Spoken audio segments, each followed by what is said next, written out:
Hey everyone, in this video we're taking a look at what I call the other Atelier game. The Atelier series is known for being an alchemy-based exploration JRPG with a fairy tale-like feel. Usually their series of around 3 or 4 self-contained games, but right now it has split off into 2 simultaneous ones, which may be a good thing, as there's now 2 flavors to choose from, with Atelier Yumiya being more sandboxy, actiony, and customizable, which is an evolution of the Ryza games, while the game we're going to look at today is a bit more traditional Atelier with a stronger focus on alchemy. The game specifically is Atelier Resleriana, the Red Alchemist, and the White Guardian. I have it here on the PC and it was provided to me before release so that I may review it. It's also on the Nintendo Switch and Sony PlayStation 5. If you like the Atelier games from the PS3 era up until just before Ryza, then this game is worth looking into. I want to call it just Atelier Resleriana, but technically I can't because this is the second game of the Resleriana series. The first game, called Atelier Resleriana Forgotten Alchemy and the Polar Knight Liberator, was a thankfully failed attempt at a gacha game. Servers was shut down after only a year or so. I haven't played it, but from the things I've read online, it seems that they didn't even have a proper synthesis system until just before it was shut down. Another thing about the game was the fact that it was the series' 25th anniversary. Imagine trying to celebrate the series' 25th anniversary with a gacha game. That's a bit embarrassing. Anyway, common sense prevailed, and the second game in the series, which is the one here in the video, is an all-offline experience, just like a normal Atelier game. The fact it's completely offline is mentioned in a lot of official game features and descriptions, which I find pretty amusing. Just so you know, my experience with the Atelier series lies with the Arlen series, which are the first Atelier PS3 games, as well as Atelier Ryza 1, 2, and 3. So that's kind of my perspective. Though you don't need to have played any Atelier games to play the Red Alchemist and the White Guardian. The story follows Rias and Slade. They're from the town of Halfine, which is very derelict and down in the dumps due to a disaster that occurred 12 years ago. Rias and Slade tried to help with the restoration efforts of the town by helping in various ways, but each has their own story and motivation. Rias tries to restore her grandfather's old shop, called the Mistletoe Miscellaneous, with the aid of alchemy. Slade, on the other hand, is trying to find out the mystery surrounding his father who died during the whole disaster 12 years ago. Rias and Slade meet inside a mine and discover a hidden atelier. Slade encourages Rias to try her hand at alchemy after noticing that she's able to see mana, which isn't something he can do. Rias gets excited and wants to learn as much as she can about alchemy in order to help the town's restoration efforts and revive her grandfather's shop. Since alchemy seems to be related to the mystery surrounding Slade's father as well as his desire to see his hometown back in its former glory, they both end up going forward in their journey together. Rias is a cheerful and active girl, whereas Slade is a bit more reserved but reliable. They click pretty much right away, which prompts many characters to comment how well they get along even though they just met. The story is filled with many interesting characters, some who join your party. There's Camilla, who is at the head of the Halfine Restoration Project, and Rias' adoptive sister. Randolph is a sort of assistant to Camilla who seems quite strict and uptight, but he's actually very dedicated and caring to the town. There's Elle, who's an archaeologist that helps with many of the more intellectually based issues the groups may be facing, like translating ancient texts. One thing that you also learn about is Wanderers, which are people from other worlds. 2 of them will join you pretty early on. Raze, an adventurer who appears a bit strict at first, and Wilburn, no, not Wilburn, that's a misspelling there, and Wilbel, a friend of Raze, who is a witch with a carefree personality. She keeps going on about how being a witch is supposed to be a secret, yet she makes no effort in hiding that fact, as she dresses in the most stereotypical witch outfit in existence, flies around in broad daylight, and does magic in public. Her outfit also has massive sleeves, which, I don't know, seems like it's worth mentioning.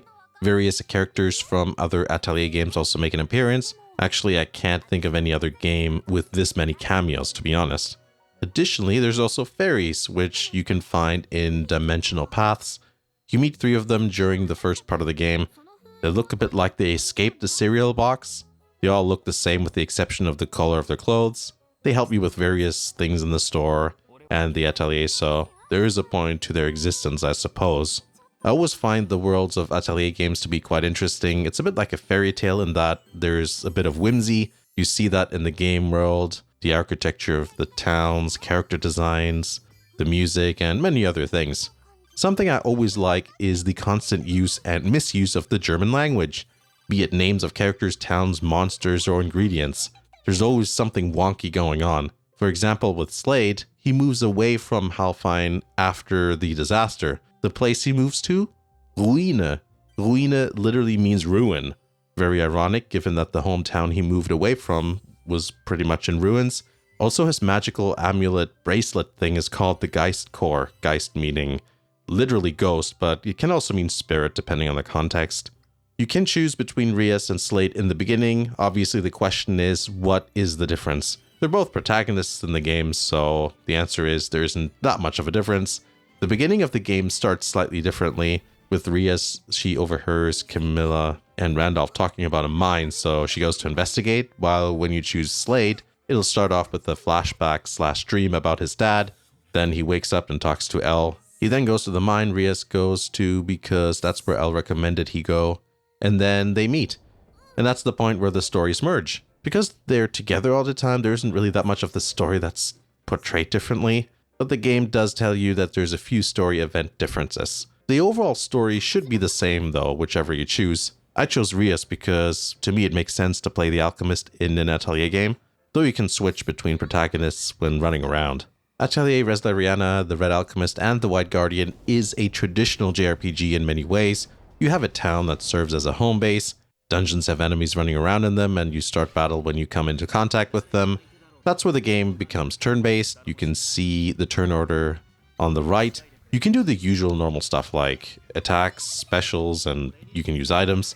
Additionally, you can block against enemy attacks. If you do like a lazy block, it's just a regular block. But if you're better with your timing, you do a precise block and your characters will take less damage. There's the usual elemental system, which is all pretty straightforward and logical. There's a few little unique twists or spins.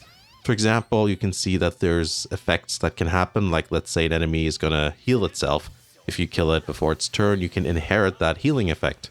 You have 3 active party members in front, and you can also have 3 supporting members in the back. The supporting party members are still pretty active though. You can call them in with team attacks pretty frequently, or even switch mid-battle. Even if a character falls in battle, they still earn experience, which is handy. Characters don't heal automatically in dungeons, but you can use items, or you can just go back to town or just whatever safe space, and then it'll go back up to full.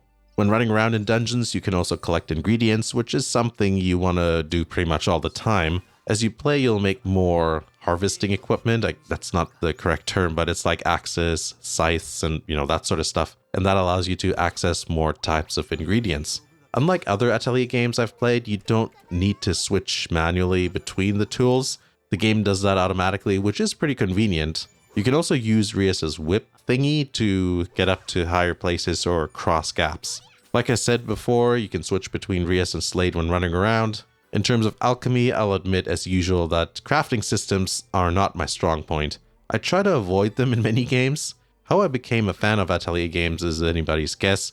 I do enjoy doing synthesis in Atelier games, but I just can't remember how all of that stuff works in previous games. It's the sort of thing where I'll remember that stuff as I'm playing, but if I do something else for a bit, I'll forget how it goes. To paraphrase Bob Mortimer, I can't quite remember, but I can remember the feeling. And with this game, it certainly feels like a pre-Ryza synthesis system. The game is pretty good about telling you about the effects of each ingredient and how its grade or effects will affect the final outcome of your synthesized item. So if you're a bit synthesis challenged like me, you'll still be able to play the game just fine. On top of just using ingredients, there's also like this color-coded system.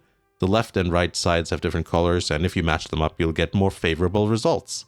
One thing I find quite fun are the town restoration mechanics. Not only are you trying to make money with Rias' store, but you can invest that money into the town, and that yields actual results. Not only do the rundown parts of the town turn into more visually appealing places, but you get some benefits like there's more stores to buy things from and more items. It does have the unfortunate side effect of giving off the illusion that the game world looks sparse and bland in the beginning. Like when you get out of the mine, it just looks kind of bad, but I guess that's kind of the point, right? The town actually starts looking quite nice when you start restoring it. The game looks pretty good if you don't poke around the details too much. The Ryza series looks better from a technical standpoint for the most part. This game has more of a pre-Ryza look to it, so it's not as cel-shaded and a bit more budget looking. The polygon count of objects isn't the highest I've ever seen, and you'll see low-res textures here and there, but if you look at the overall image, it has a good look. The characters are more detailed than the environments, it seems. The monsters look like they're straight out of previous games, which I don't think matters too much in a game like this.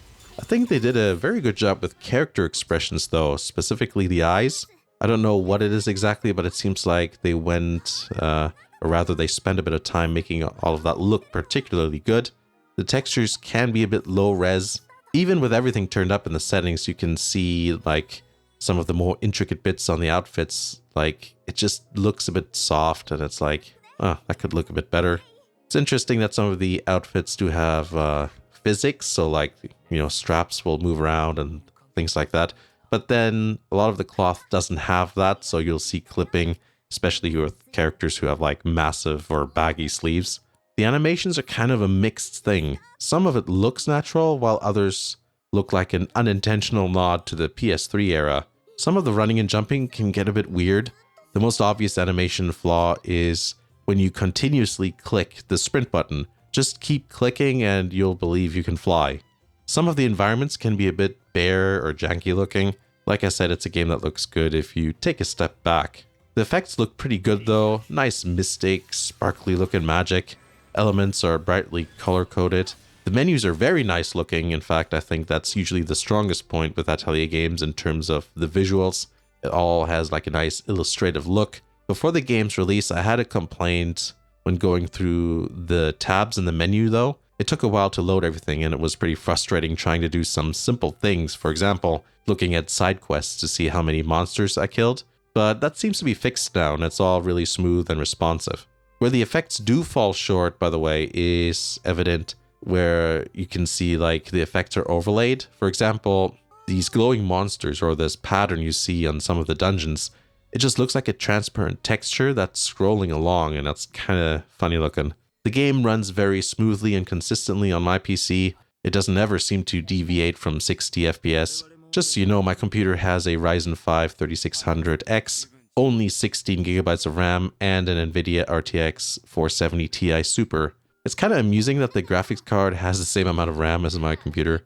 I guess I gotta upgrade that at some point. The game has several graphical settings, which is unusual for a PC port of a niche Japanese game.